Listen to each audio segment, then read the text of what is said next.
नमस्कार, आप देख रहे हैं स्वराज एक्सप्रेस। मैं हूं आपके साथ राघवेंद्र। डॉक्टर मोहन यादव सरकार के 2 साल पूरे होने पर सीएम से खास बात की स्वराज एक्सप्रेस के चैनल हेड प्रभु पटेरिया और एग्जीक्यूटिव एडिटर अजय त्रिपाठी ने। आइए आपको दिखाते हैं मध्य प्रदेश में मुख्यमंत्री डॉक्टर मोहन यादव का सुपर एक्सक्लूसिव इंटरव्यू। नमस्कार, मैं हूं प्रभु पटेरिया और मेरे साथ हैं अजय त्रिपाठी।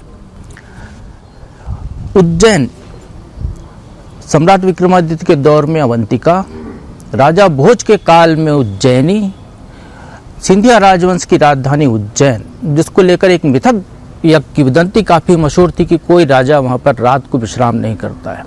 जो राजा वहां थे उनने उस स्थान से भी दूसरी जगह चले गए। लेकिन 2 साल पहले ऐसी स्थितियां बनी कि उज्जैन के डॉक्टर मोहन यादव मध्य प्रदेश के मुख्यमंत्री बने और मुख्यमंत्री बनने के बाद उन्होंने जो सबसे पहला काम किया वो इसी मिथक को तोड़ने का काम किया। उज्जैन का मिथक उन्होंने समाप्त किया और इन 2 सालों में मोहन यादव ने क्या क्या और नए सोपान गढ़े हैं, आइए हम उसी पर बात करते हैं। और हमारे साथ हैं मध्य प्रदेश के मुख्यमंत्री डॉक्टर मोहन यादव जी। बहुत बहुत स्वागत है मुख्यमंत्री जी आपका स्वराज एक्सप्रेस। बहुत धन्यवाद। पहला सवाल तो उसी मिथक से जुड़ा हुआ है।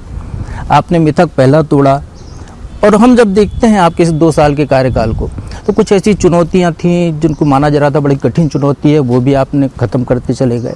केन बेतवा लिंक 20 साल से अटकी हुई थी, ये भी कहें कि एक मिथक जैसा ही था कि जो कभी बन पाएगी या नहीं बन पाएगी, लेकिन आपने केन बेतवा को पटरी पर ले आए, पार्वती काली सिंध को ले आए, अब आप जो है मंदाकिनी नदी को जोड़ने का काम कर रहे हैं। चीता सर्वाइवल रेट मध्य प्रदेश का बढ़ गया है। कई सारे ऐसे काम हैं जो इन 2 सालों में हुए हैं। तो कैसे आपने ये सफलता हासिल किया? ईश्वर का इसमें कोई योगदान है या आपका ही कोई कमाल? ईश्वर का योगदान तो सदैव है, परमात्मा की कृपा नहीं होगी तो कैसे कोई संभव हो सकता है। लेकिन ये बात भी सही कि परमात्मा के आशीर्वाद में कर्म का भी भाग्य का भी दोनों का मिला जुला पार्ट होना चाहिए। और मैं मान के चलता हूँ कि अच्छे मन से काम करते हैं तो उसके रिजल्ट आते हैं। इसके सबसे बड़े उदाहरण माननीय प्रधानमंत्री श्रीमान नरेंद्र मोदी जी, जीएसटी लागू करने से लगा करके कोविड के समय लॉकडाउन कराना, ये बहुत असंभव चीज़ें थी। नोटबंदी भी उतना ही चुनौती का बहुत बड़ा फैसला था। लेकिन देश के हित में जो जो फैसले लेना चाहिए, मोदी जी हमारे सबके सामने आदर्श है। उनके बड़े निर्णय लेने का, कड़े निर्णय लेने की आदत से हमको भी सीखना चाहिए। इसलिए हमारी सरकार बनने के साथ ये 2-3 बातें जरूर मैं बोलना चाहूँगा कि उज्जैन के परिप्रेक्ष्य में तो मैं ये भी जानता हूँ कि उज्जैन में जितने राजा पैदा हुए उतने कहीं हुए ही नहीं है। तो कई मिथक चल गए जबरदस्ती से कि राजा रात नहीं रहेंगे। अरे बाबा महाकाल तो हमारे पालक हैं, वो पिता हैं, उनके पुत्र हैं हम लोग। हम कैसे, अगर बाबा की टेढ़ी दृष्टि हुई तो ब्रह्मांड में भी कोई बचेगा क्या?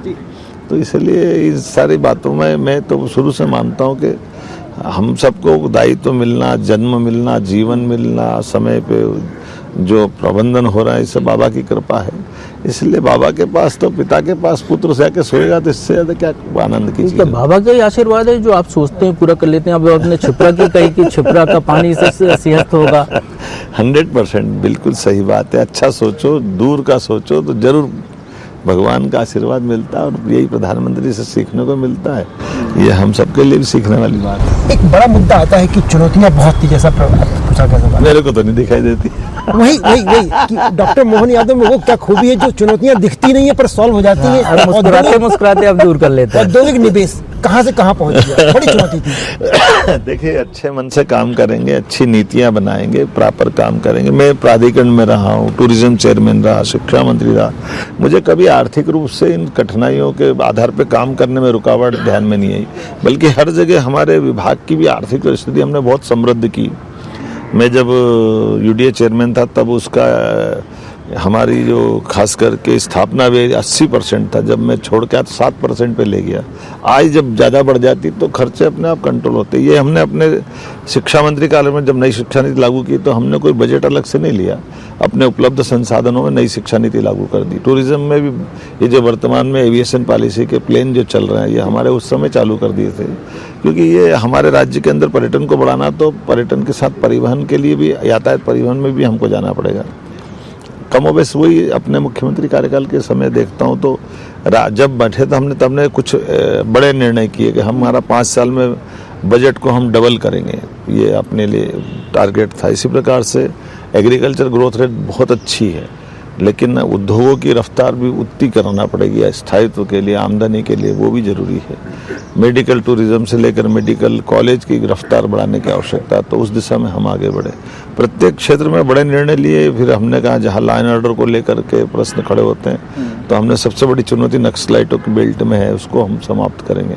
माननीय प्रधानमंत्री श्रीमान नरेंद्र मोदी जी, माननीय गृह मंत्री श्रीमान अमित शाह जी ने आशीर्वाद दिया, टारगेट दिया और हमको मदद की।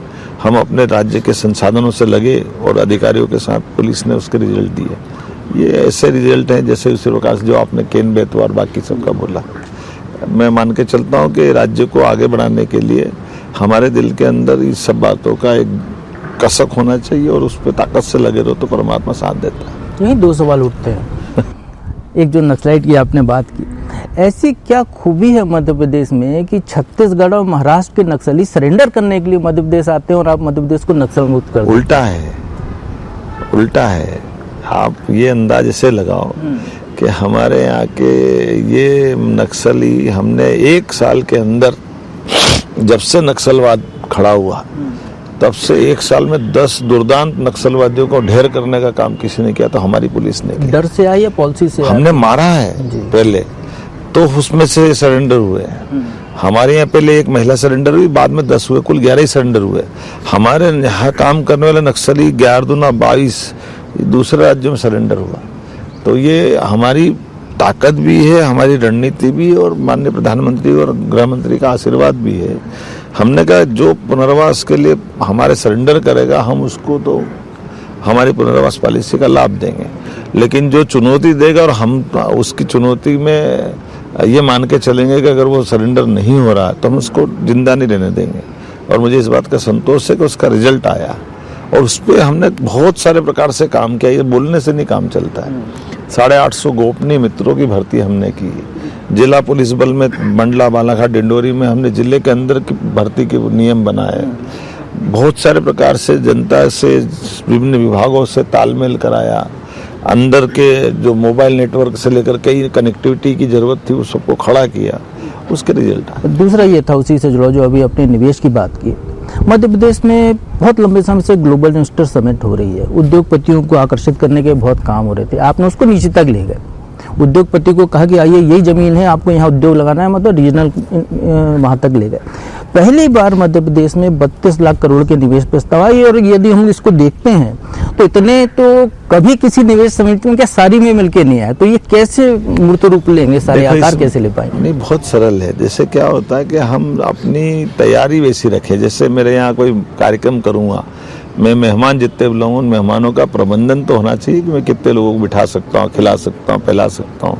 ऐसे अगर हम इंडस्ट्री की बात करें तो इंडस्ट्री में इंडस्ट्री के सारे प्रकार अलग अलग हैं। उन अलग अलग प्रकार के इंडस्ट्रियों के लिए हमारी पॉलिसियाँ होना, तो 18 प्रकार के विभागों की पॉलिसियाँ हम लेके आए, 6 पॉलिसी और बाद में लेकर के आए। और उसी प्रकार से पर्याप्त लैंड बैंक को लाना, पर्याप्त प्रकार से जो सरलता से व्यापार कर सकते हैं उस प्रकार का वातावरण बनना, उस प्रकार के अधिकारी लगाना। और जब एक मुख्यमंत्री 8-8, 10-10 घंटे एक दिन के लिए एक इंडस्ट्री की कॉन्क्लेव में देता है तो उसका असर तो आता ही है। और फिर एक बार नहीं, 2 बार नहीं, राज्य से बाहर, अंदर राज्य के बाहर, देश के बाहर। तो हम अपने, मैं मान के चलता हूँ कि मेरे 2 साल का लगभग 3 महीने से ज्यादा का समय केवल इंडस्ट्री के लिए गया।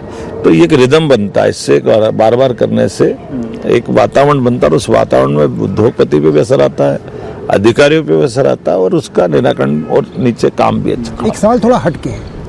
पिछले 2 साल में कई चुनाव हुए और किसी भी राज्य का मुख्यमंत्री होने नाते पार्टियां अपने मुख्यमंत्री को चुनाव में भेजती हैं, पर जो उस चुनाव का जो परिणाम आया, स्ट्राइक रेट जो आई, वो मोहन यादव का वो जादू अभी भी लोगों को समझ में नहीं आ रहा है। इतना जबरदस्त स्ट्राइक रेट। ये तो आप लोग जानो, मैंने तो कभी गौर से देखा नहीं है। लेकिन मैं जानता हूं कि मेरे राज्य की अंदर की अच्छाई को मैं सबके बीच में रखता हूं।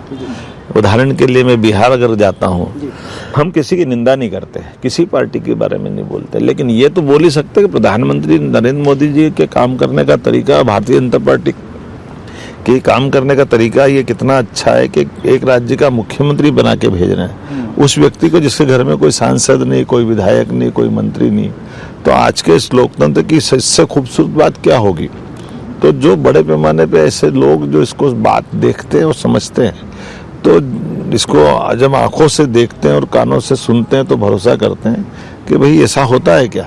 आमतौर पर मुख्यमंत्री के बेटे मुख्यमंत्री बन रहे हैं, मुख्यमंत्री के बेटे सरकार चला रहे हैं, ऐसे में कोई इस टाइप से कोई दूसरा मौका दे रहा है तो तभी तो हरियाणा, महाराष्ट्र, मध्य प्रदेश, बिहार सब रिजल्ट बीजेपी के अनुकूल आ रहा है। जहाँ भी आप चुनाव में जाते हैं तो वहाँ पे जो है लोग महाकाल के जयकारे लगाते हैं आपके साथ। तो ये सनातन मुख्यमंत्री वाली छवि जो बन रही है, जैसे आपने कहा गोवर्धन पूजा करिए, आपने गोवर्धन पूजा, शस्त्र पूजा, सनातनी मुख्यमंत्री बनते जा रहे हैं। देखिए हमारे जितने त्योहार है, ये त्योहार हमेशा अपने को प्रेरणा देते हैं।